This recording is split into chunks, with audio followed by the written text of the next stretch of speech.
So I headed out for another dive on the Murray coast here, and as you can see, the conditions were far from ideal.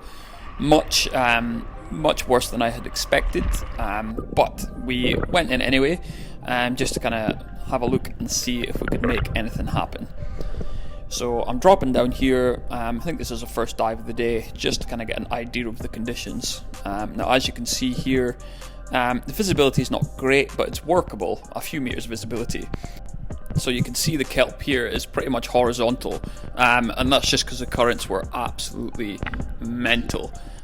Yeah, this area has always got pretty strong currents, but on this day, I think just with the kind of wind and just the conditions in general, the currents were just absolutely ferocious, so I had to be super careful with that.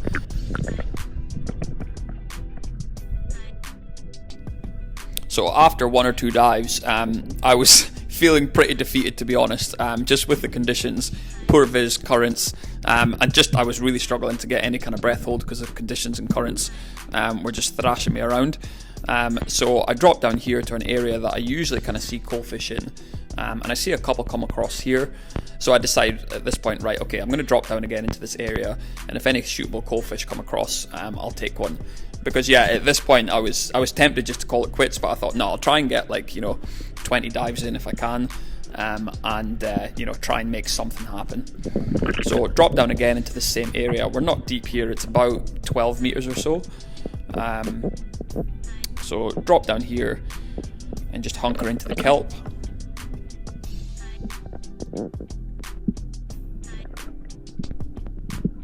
So again, you can see that kelp fairly getting pushed with the current there. I find coalfish usually aren't too spooky, especially when they're in little schools like this. Yeah, they usually, aren't too spooky and will usually give you plenty of chances of getting a shot in.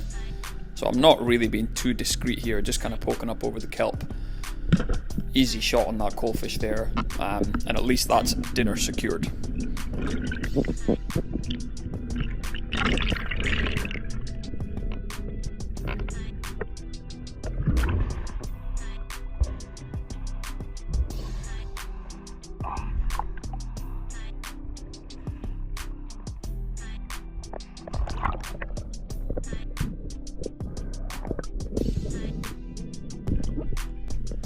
So I kept moving around, and I could see some bait fish kicking about from the surface here. So I dropped down. You can't see the bait fish from here with the GoPro, but I could see them. So I dropped down and just get in amongst the kelp and just kind of wait and see if anything comes across. So these bait fish are pretty much above me just now. You can just see them off to the right here. And there's a little gully underneath me that I just see definitely a shootable pollock come across. I probably should have taken a shot there, to be honest, but I was just a little bit hesitant because it caught me off guard. But I see another one coming in.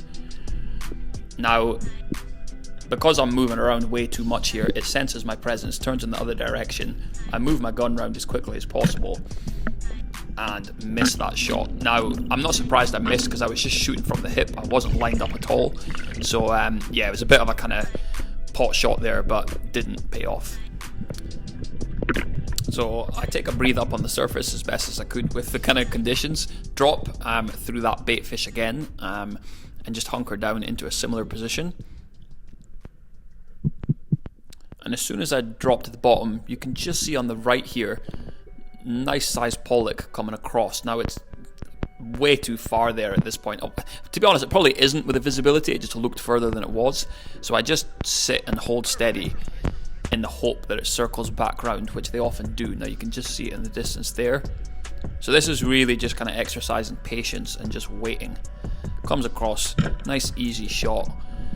And get a good holding shot there. Now it's a decent sized pollock, it's about 5 pounds, and I was a little bit nervous when it started trying to bury itself into the kelp there, so I was just kind of trying to get it above that kelp before it kind of tangled itself up and ripped itself free.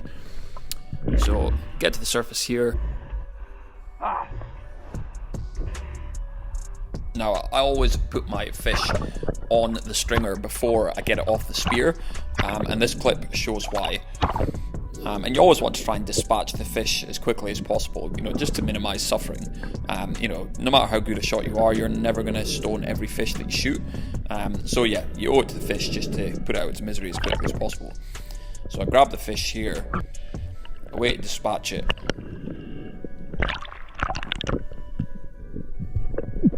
And it just absolutely takes off. Now, you can see it's really pulling the gun under quick there, so this thing was absolutely off.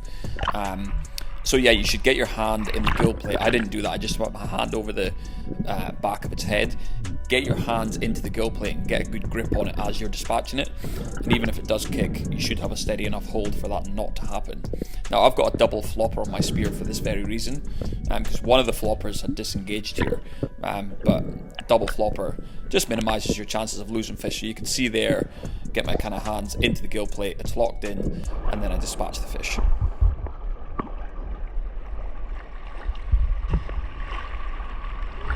Oh, I've had to come into the cliffs here. Oh, these currents are just have really kind of caught me off guard, to be honest. Yeah, I drifted way further than anticipated and started trying to swim back. And yeah, realised that fatigue levels were starting to kick in and the current was just ferocious. So any time that the current is like really ripping, I find if you get close in, it dies off a little bit. So I've came as close into the cliffs as I can without getting smashed against the rocks, and it's definitely more manageable here. It's just absolutely unreal how quickly you can drift. I actually shot that fish and my mono got tangled, so just trying to get that sorted, head down in the water for about 5 minutes messing about with that, and then you look up and you're just about a mile down the road. So yeah, gotta be careful with that. When you're getting tired, I like to just get on my back like I am now and just kick. You're just using different muscles than you are when you're on your front. So just kind of 5 minutes on the back like so, 5 minutes on the front. And it's just going to allow you to conserve a bit of energy when you're swimming. But yeah, look at this scenery, look at all these birds. Unreal. Unreal.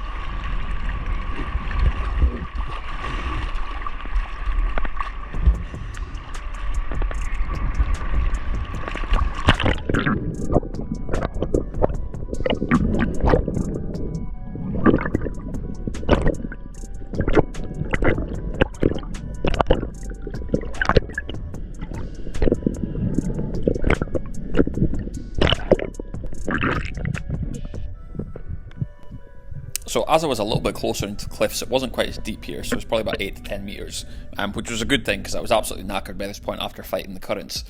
So I dropped down here into an area on the left of me. There's just a massive rock dropping down. So any sort of time with a structure like that, I'll usually kind of just have a look. And I can see some coalfish kicking about here, but not massive, so just kind of holding steady, seeing if anything else turns up.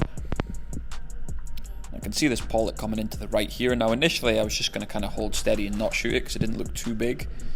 But as it comes across, I think, nah, this is definitely a shootable size fish. So take a shot there. That fish ended up being about 3 pounds. That's generally, I'll generally try and shoot pollock that are about 3 pounds or above, if I've got fish, you know, in the fridge or the freezer.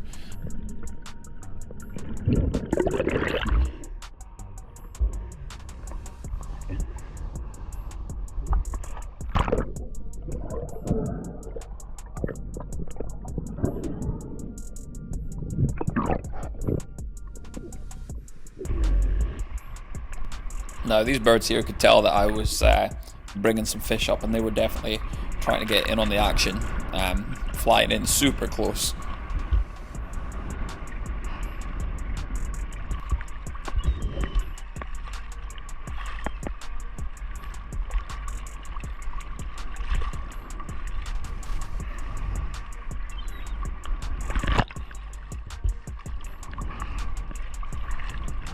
So I had a few more dives as I was swimming back in, but yeah, I was just absolutely shot by this point, and I knew that I really wasn't going to have much breath hold in me.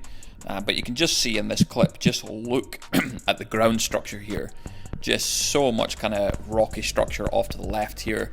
You can see the kelp going over the kind of mounds of rocks here. So this ground is just absolutely ideal for just kind of having decent sized pollock just cruising through these gullies. But nothing on this dive.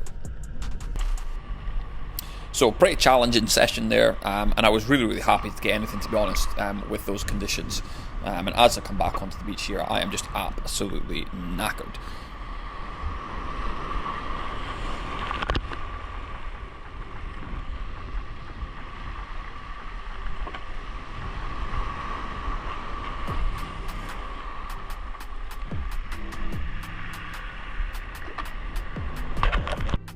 So the conditions calmed down a fair bit over the course of the next couple of days, so I decided to go out again with a little bit of a different strategy because the currents are so strong in this area, and I just found I was getting knackered fighting them a few days prior. I was thinking, right, I'm going to just drift dive, you know, as far as is reasonable, and just kind of let myself rest on the surface even though I'm drifting, drop down, and then when I get to a certain point, swim back up to the top, get out onto some rocks, rest for kind of 20 minutes or whatever, and then do that again. So at least when I was diving, I was actually able to get a breathe up rather than just kind of constantly fighting the currents. And it actually worked really well. I was diving much better this day in terms of bottom times. So you can see this pollock here. It's probably a shootable size fish, but because visibility was a little bit better today, I was just kind of holding out for slightly bigger fish. But you can see this pollock gives me every opportunity to shoot it, and I was considering it, as you can see here, but like I say, I was just kind of holding out for, you know, pretty decent sized fish here if they presented themselves.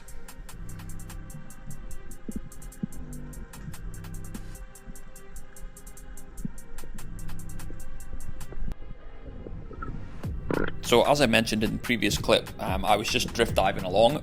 Because I was drifting, so was this jellyfish. So this thing was kind of just following me along, and it was absolutely massive. So before I surfaced after every dive, I was just having a few looks up to make sure that this thing wasn't above me, because if you've ever surfaced through a jellyfish like that and came to the surface with it on your head, it is not fun at all. I was on Skye last year, and it was just impossible to avoid them because there were so many. So yeah, not fun when you surface through kind of them. So I dropped down into this area here, and this clip here just shows the importance of just having a little bit of patience and just giving it a little bit of bottom time. Now, you know, you've got to find the balance, because, you know, you don't want to just sit at the bottom and max out your breath hold every single dive if you're not seeing anything, because it's just going to be a waste of energy, and you can only do that so many times before obviously the fatigue starts building up. But you'll see in this clip here, I'm not really seeing much. Plenty of bait fish around, a few small pollock, but you know, nothing much.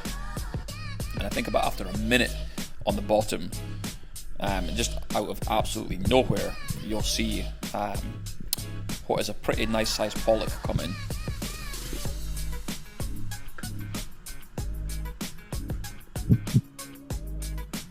So I'm just kind of holding steady. Now I don't actually get a shot on this fish because it just kind of comes up unexpectedly out the blue, and I try and adjust my gun, but it's just too close quarters and it just sees me and just bolts off. But here, probably 5-6 pound pollock, and you know, just unfortunately I didn't get the shot there, but it just shows you the importance of just giving it a little bit of time. Absolutely nothing apart from small bait fish, and then this decent sized fish just came out of absolutely nowhere.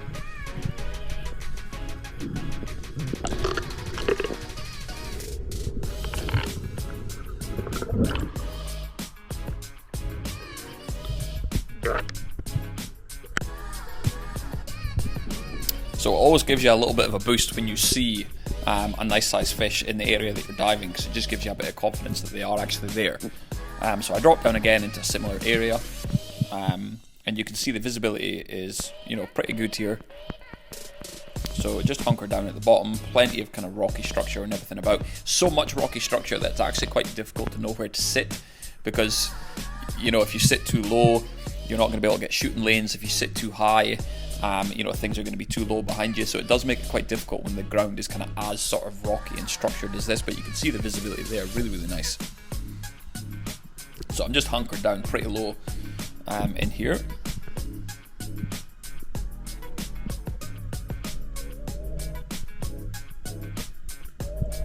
So reasonable sized fish here, not massive, but probably above 3 pounds or so, maybe a bit bigger actually. Now this came in super close, and because I just spooked that one, I was very aware that I didn't want to move too quick, so you can see I'm really taking my time here. Let it get a bit of distance, line up, safety. Now I look at my gun and my safety clip is actually not on, so my gun should have fired. So at this point I'm thinking, right, okay, what is going on? And as I come up to the surface, I just kind of push it in hard, and I can feel it hadn't fully clicked in. Now the safety on this gun is quite tight, it's just kind of cranked up pretty high. So at this point I'm thinking, right, okay, I need to make sure that I really kind of ram it in on my next dive, just to make sure that it's set. So I drop down into an area here, and straight away see a reasonable looking pollock. Now it's turning away at this point, so I think, right, okay, I'm just going to hold steady and hope that it circles back, which it does. So I can see it coming in, plenty of bait fish around, comes in nice and close, line up a shot, safety again. So at this point I'm raging, because I'm like, right, what the hell is going on with my gun? Ram the safety in, line up again, and that was quite a far shot, and thankfully I just stoned it there, just through the top of the spine, and it just rolls over. But at this point I'm thinking, right, okay, I need to sort my gun out, because something is not quite right. And you know, you always get a bit nervous when something's not quite right with your gun, because you know, you don't want it firing at the wrong moment and stuff. So I was thinking, right, I'm going to get this fish off the spear, get up onto the rocks, and kind of see what's happening.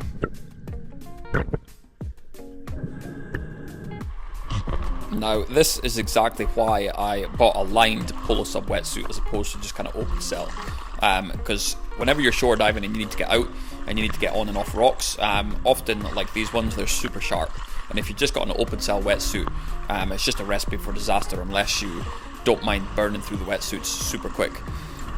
So yeah, that's why it's a lined wetsuit if you're shore diving. It's generally a pretty good idea. So messing about with my gun here, and what I think had actually happened, I think the day before, or the couple days before when I was diving, and there was a lot of kind of waves and stuff as I was getting in and out of the sea, on the beach there's like heaps of like small gravel, stone kind of things on the beach, and when I was hosing down all of my kit when I got home a couple days before, these stones were just everywhere, and I did hose down my gun, but I think there'd been some stones or gravel kind of stuff caught in the safety mechanism, because I just couldn't get my spear in here. So, you know, got home, hosed everything down, you know, some WD-40, oiled everything up, and yeah, it's good to go.